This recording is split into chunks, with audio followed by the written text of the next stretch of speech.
Good morning all of you. बच्चों, हम पाठ पढ़ रहे थे अखबार में नाम, जिसके लेखक हैं यशपाल जी।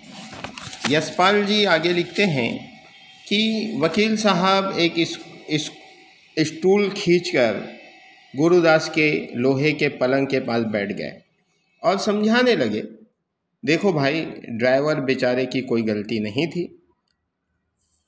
उसने तो इतने ज़ोर से ब्रेक लगाया कि मोटर को भी नुकसान पहुंच गया। उस बेचारे को सज़ा भी हो जाएगी तो तुम्हारा भला हो जाएगा। तुम्हारी चोट के लिए बहुत अफसोस है। हम तुम्हारे लिए 200-400 रुपये का भी प्रतिबंध कर देंगे। कचहरी में तो मामला पेश होगा ही, जैसे हम कहें तुम बयान दे देना, समझे। गुरुदास वकील साहब की बात सुन रहा था, पर ध्यान उसका वकील साहब के हाथ में गोल मोल लिपटे अखबार की ओर था। रह न सका तो पूछ बैठा, वकील साहब, अखबार में हमारा नाम छपा है? हमारा नाम गुरदास है, मकान नाहर मोहल्ले में है। वकील साहब की सहानुभूति में झुकी आंखें सहसा पूरी खुल गई। अखबार में नाम? उन्होंने पूछा। चाहते हो छपवा दें? हाँ साहब, अखबार में तो ज़रूर छपना चाहिए। आग्रह और विनय से गुरदास बोला, अच्छा, एक कागज़ पर नाम पता लिख दो। वकील साहब ने कलम और कागज़ पर गुरदास की ओर बढ़ाते हुए कहा, अभी नहीं छपा तो कचहरी में मामला पेश होने के दिन छप जाएगा। ऐसा कहते हुए गुरदास को लंगड़ाते हुए ही कचहरी जाना पड़ा। वकील साहब की टेढ़ी जीरा का उत्तर देना सहज ना था।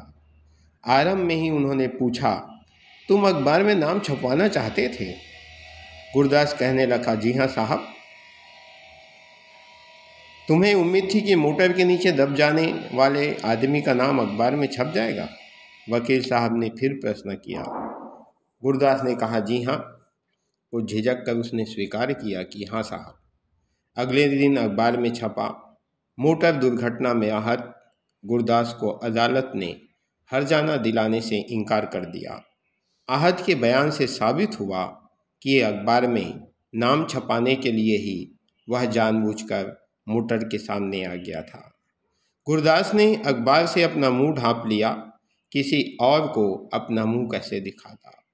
वास्तव में गुरदास की मनो इच्छा थी कि उसका नाम जो है किसी न किसी रूप में अखबार में छप जाए, लेकिन वह जानबूझकर मोटर कार के नीचे नहीं आया था।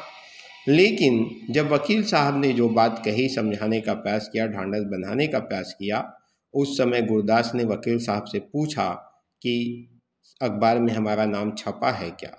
और उसी बात का फ़ायदा उठाते हुए वकील साहब ने उस मुकदमे को कहाँ से कहाँ घुमा दिया। और जब गुरदास का नाम छपा अखबार में, तो आज गुरदास की ऐसी स्थिति है कि वह अपना मुंह दिखाने के लायक नहीं है, इसलिए वह अपना मुंह जो है अखबार से ढक लिया है।